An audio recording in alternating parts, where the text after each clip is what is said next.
Hey, hello everyone. This is Deepika.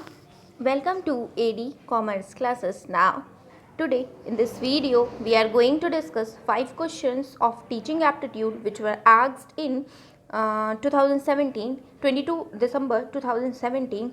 As I have earlier covered many more previous year question papers.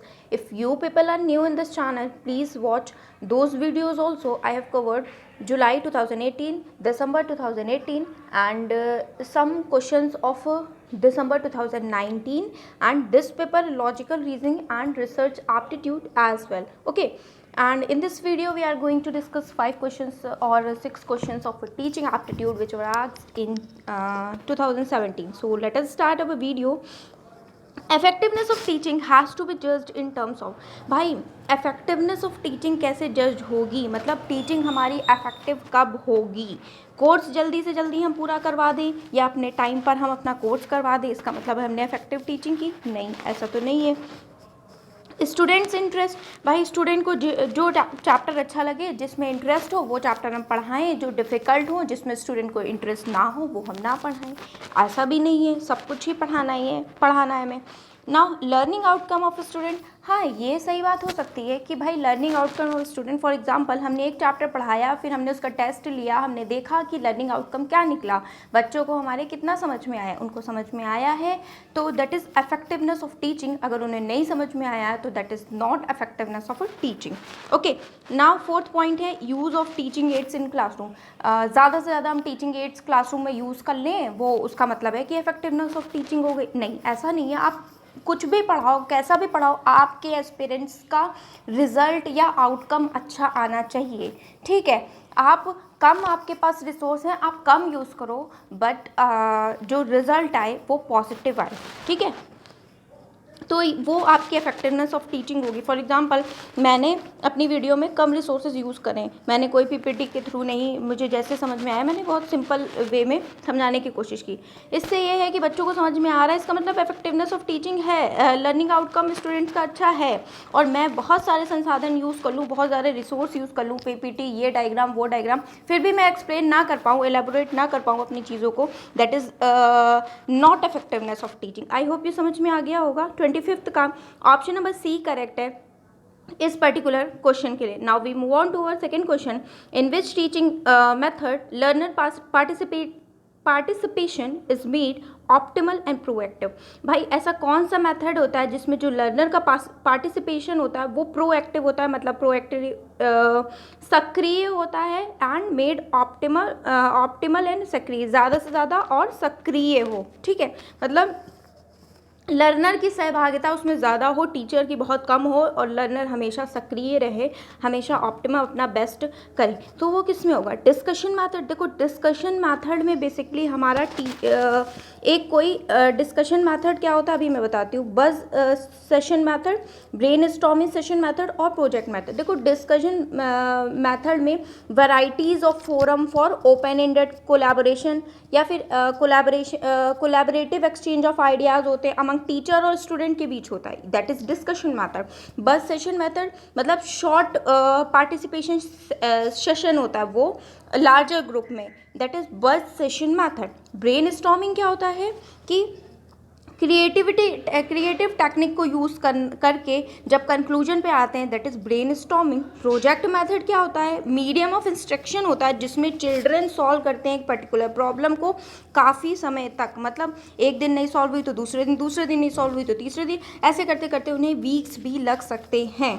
ठीक है, तो वो हमारे project method हुए. अब आप खुद ही बताओ सबसे ज़्यादा बच्चे किस में प्रोएक्टिव होंगे, सबसे ज़्यादा सक्रिय किस में होंगे? डिस्कशन में जिसमें टीचर भी इन्वॉल्व है, स्टूडेंट भी इन्वॉल्व है, या बस सेशन मेथड में जिसमें लार्ज ग्रुप में हम पार्टिसिपेशन हो रहा है, या ब्रेन स्टॉर्मिंग में मतलब एक पर्टिकुलर कंक्लूजन, एक कोई टॉपिक दे दिया गया, उसमें सब बच्चों ने ब्रेन स्टॉर्म किया, एक पर्टिकुलर कंक्लूजन पे है उसमें हुआ, या फिर प्रोजेक्ट मेथड में जो लंबे समय तक चल रहा है, बच्चे आज प्रयास कर रहे हैं, आज नहीं हुआ, कल किया, कल नहीं हुआ, परसों हुआ, इस तरह से उन्होंने अपने प्रोजेक्ट को एक नई दिशा दी. तो ऑब्वियस है कि ऑप्शन नंबर डी सही होगा इस क्वेश्चन के लिए। थोड़ा सा इसको हम डिस्कस कर लेते हैं कि भाई कौन कौन से मेथड होते हैं।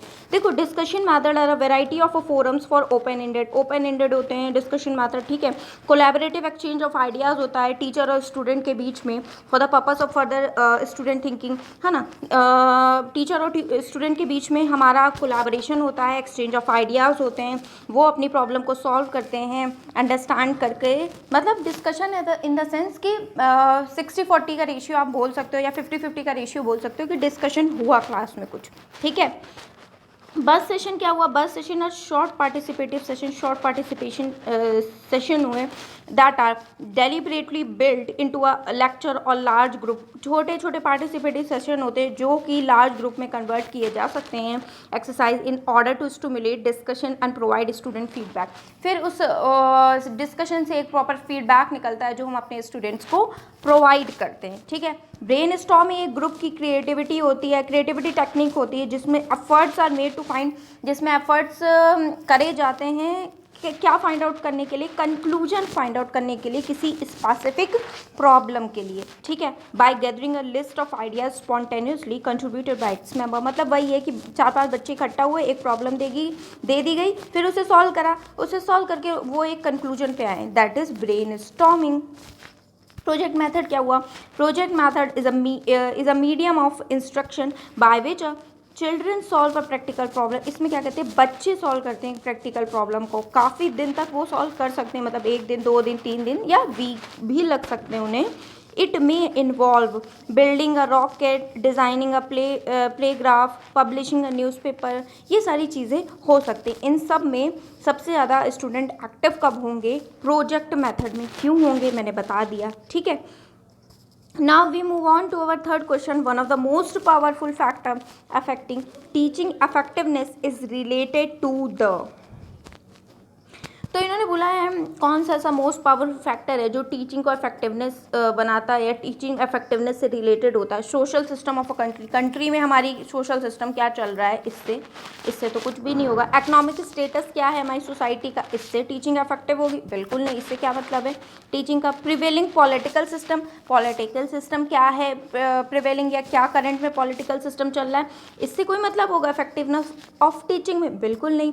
एजुकेशनल सिस्टम, हाँ, इफेक्टिवनेस ऑफ टीचिंग हमारे एजुकेशनल सिस्टम से रिलेटेड होती है कि भाई एजुकेशनल सिस्टम कैसा है, आपकी शिक्षा प्रणाली कैसी है, ये निर्भर करेगा कि आपकी इफेक्टिवनेस ऑफ टीचिंग है या नहीं है। मतलब आप किस लेवल पे या कैसी शिक्षा प्रोवाइड कर रहे हो, ये डिसाइड करेगा कि इफेक्टिव टीचिंग है या नहीं है। तो ऑप्शन नंबर डी करेक्ट हो जाएगा इस पर्टिकुलर क्वेश्चन के लिए। Now we move on to our fourth question. What is fourth question? Formative evaluation tends to accelerate the pace of learning. बिल्कुल सही बात है। फॉर्मेटिव एवेल्युएशन जो होती है हम ड्यूरिंग करते हैं, हम पढ़ाते टाइम करते हैं, टेस्ट लेते हैं, क्विजेस करते हैं, ठीक है, वो हमारे फॉर्मेटिव एवेल्युएशन होते हैं। या फिर tends to accelerate the pace of learning, या अपनी लर्निंग को इंक्रीज करते हैं, सही बात है। As against summative evaluation, formative evaluation is highly reliable. भाई ये बात तो हमें समझ में नहीं आई। क्यों नहीं आई? क्योंकि भाई समेटिव, ये बोल रहे हैं ना कि समेटिव रिवैल्यूएशन के कंपैरिजन में ना फॉर्मेटिव रिवैल्यूएशन हाईली इफेक्टिव होती है, हाईली रिलायबल होती है, ज़्यादा अच्छी होती है। ऐसा नहीं है, दोनों ही अपनी जगह अच्छी हैं। फॉर्मेटिव ड्यूरिंग होता है, समेटिव हम जब अपना सेशन ओवर करते हैं, जो हमारे फाइनल एग्जाम्स होते हैं वो हमारे समेटिव इवैल्यूएशन होते हैं। तो सबकी अपनी अपनी इंपॉर्टेंस होती है। फॉर्मेटिव में हम बच्चों को ध्यान देते हुए पढ़ाते रहते हैं, सिखाते रहते हैं, टेस्ट लेते रहते हैं, उनकी करेक्ट करते रहते हैं, और लास्ट में हमने क्या करा, एक समेटिव एग्ज़ाम कंडक्ट किया, या लास्ट में एग्ज़ाम जो हमारे एग्ज़ाम होते हैं फाइनल एग्ज़ाम, उससे हमें ये पता चलता है ओवरऑल कितना उन्हें समझ में आया। तो दोनों ही अपनी अपनी जगह इंपॉर्टेंट है, ना कोई सुपीरियर है ना कोई इन्फीरियर है। इसलिए ऑप्शन नंबर ए ट्रू हो जाएगा, आर फॉल्स हो जाएगा। ऑप्शन नंबर सी करेक्ट हो जाएगा इस पर्टिकुलर क्वेश्चन के लिए। A is true and R is false. Now we move on to our fifth question. Fifth question आपका क्या कह रहा है? Which of the following set of statement represent acceptable proposition in respect of teaching learning relationship? Choose the code to indicate your answer. When student, जब student fail होते हैं test में तो कहते हैं कि टीचर फेल हो गया। हाँ, हमारी साइकोलॉजी में यही बात कही गई है कि भाई जब अगर स्टूडेंट फेल हो जाता है तो ये बोलते हैं कि टीचर फेल हो गया है। सही बात है, ये अकॉर्डिंग टू साइकोलॉजी, जिन्होंने बीएड या डीएलएड किया होगा तो उन्होंने अपनी साइकोलॉजी, चाइल्ड साइकोलॉजी में पढ़ा होगा, तो ये चीज़ बात सही है। ठीक है, every teaching must aim at ensuring learning. हाँ, ये भी बात हम कह सकते हैं कि सही है कि भाई हर टीचिंग का उद्देश्य होता है कि कुछ ना कुछ लर्निंग प्रोवाइड हुई हो। मतलब हम तो कोशिश कर रहे हैं पूरी लर्निंग प्रोवाइड के। फॉर एग्जांपल एवरी टीचिंग, मैं सारी वीडियोस बना रही हूँ, मेरा उद्देश्य है कि भाई लर्निंग प्रोवाइड हो। अब कुछ ना कुछ तो लर्निंग में, लर्नर्स में कुछ ना कुछ तो लर्निंग जाए, तो it means every teaching must aim at ensure learning, कि भाई लर्निंग प्रोवाइड हो, इसीलिए मैं यहाँ पढ़ा रही हूँ। तो ये भी बात सही है। नाउ थर्ड ऑप्शन क्या कह रहा है, there can be teaching without learning taking place. भाई देयर कैन बी टीचिंग, हाँ ऐसी भी टीचिंग हो सकती है विदाउट लर्निंग टेक प्लेस। हाँ, ये भी हो सकता है कि भाई ज़रूरी नहीं है कि हर टीचिंग में आपको लर्निंग मिल ही जाए। मतलब for example there can be teaching, teaching हो सकती है विदाउट लर्निंग टेक प्लेस। हमने समझाया, मान लो नहीं समझ में आया आपको, तो हो सकती है ना टीचिंग, ऐसे हो सकती है कि भाई मैंने समझाया, नहीं समझ में आया आपको, तो that is teaching without learning take place. ठीक है, हो सकती है। अब क्या लिखा है, there can be no learning without teaching. भाई ये बात गलत है कि बिना टीचिंग के कोई लर्निंग नहीं हो सकती। फॉर एग्जांपल मैं आपको ना समझाऊं तो आप सीख नहीं सकते हो क्या? बिल्कुल सीख सकते हो, किताबों से, गूगल से, गूगल से सर्च करके, यूट्यूब से, कहीं से भी आप सीख सकते हो ना। इट मीन्स कि अगर टीचर नहीं पढ़ा रहा है तब भी बच्चे सीख रहे हैं।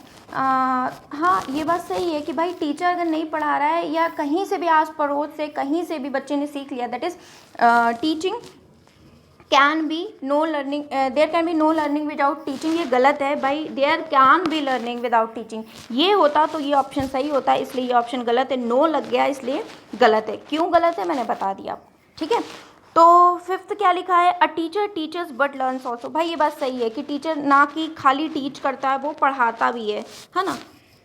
टीचर ना सिर्फ आपको टीच करता है, वो सीखता भी है। कुछ मैंने आपसे सीखा, कुछ मैंने आपसे सीखा, कुछ पढ़ाते टाइम आपसे सीखा या किताबों से सीखा या कहीं से भी सीखा। दैट मीन्स कि टीचर ना खाली पढ़ाता है, वो सीखता भी रहता है। फिर क्या लिखा है, real learning implies rote learning. ये तो बिल्कुल ही गलत है कि भाई रियल लर्निंग में रट्टाफिकेशन होता है। रोट लर्निंग मीन्स रट्टाफिकेशन वाली चीज़ें, नेगेटिविटी वाली चीज़ें, वो हम अपनी टीचिंग में कभी भी लेकर नहीं आएंगे। Real learning implies rote learning, ऐसा कुछ भी नहीं होता है कि रियल लर्निंग में आपको रोट लर्निंग की ज़रूरत होती है, आवश्यकता होती है, या फिर रोट लर्निंग होती है, रट्टा मारेंगे तभी आप सीख पाओगे, ऐसा कुछ नहीं। आप प्रैक्टिकल के थ्रू सीख सकते हो। तो ऑप्शन नंबर 1 करेक्ट हो गया था, 2 करेक्ट हो गया था, 3 करेक्ट हो गया था एंड 5th करेक्ट हो गया था। 1 2 3 5th option number B is correct for this particular question. क्यों करेक्ट हुआ मैंने बता दिया। ओके, सो लास्ट क्वेश्चन है आज के लिए 6th क्वेश्चन ये बना, learning is a life long process. भाई सही है, भाई लर्निंग जो है ना, सीखना है, वो सतत प्रक्रिया है, वो जीवन पर्यंत चलती रहती है। सही बात है। Learning to be useful must be link with life process. भाई लर्निंग तभी यूज़फुल होगी या लर्निंग यूज़फुल हो सकती है जब हम अपनी रियल लाइफ के थ्रू से कनेक्ट करके चलें। तो ये बात सही है कि भाई हम बच्चों को अगर पढ़ा रहे हैं ना गार्डनिंग के बारे में, प्लांट्स के बारे में, तो उन्हें रियल लाइफ से कनेक्ट करके हम गार्डन में ले जा करके समझा सकते हैं, रियल लाइफ से कनेक्ट कर सकते हैं। एडिशन समझा रहे हैं ना, तो हम उन्हें बता सकते हैं आप इतने कॉपी लो, इतने टॉफ़ी लोगे तो आपको कितने कितने रुपीज़ देने पड़ेंगे। रियल लाइफ के थ्रू आप अगर समझाओगे तो वो ज़्यादा इफेक्टिव होगा, ज़्यादा यूज़फुल होगा, बच्चे ज़्यादा उस चीज़ को समझेंगे। तो दोनों ही ऑप्शन सही हैं और दोनों ही ऑप्शन सही हैं और दोनों ऑप्शन एक दूसरे का रीज़न एक्सप्लेन कर रहा है असर्शन को। So A and R are true and R is the correct explanation of A. I hope ये क्वेश्चन आपको बहुत अच्छे से समझ में आए होंगे। और इस ऑप्शन के लिए ऑप्शन नंबर ए बना एंड इसके लिए 1 2 3 5th ऑप्शन नंबर बी बना और इसके लिए option number D educational system बना 27th के लिए। 26th के लिए ऑप्शन नंबर डी बना। 25th के लिए ऑप्शन नंबर सी बना। आई होप आपको अच्छे से समझ में आया होगा। अगर वीडियो पसंद आई हो और मेरी मेहनत पसंद आई हो तो please like share and subscribe करना ना भूले चैनल को। So it was in this video, meet you in my next video. Till then stay happy and keep learning guys.